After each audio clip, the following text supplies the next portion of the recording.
All right, we're gonna clean up the race car today. This is after the Wartburg race.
Guys, we got her washed.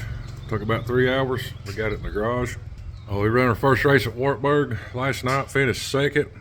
We really wanted to win, but we just didn't get it. We'll be racing at Huntsville, Big South Fork Raceway Friday. This will be a wrap for this week. Sorry guys for the content. I'm starting out. We'll try to put out better videos. We'll see you next week.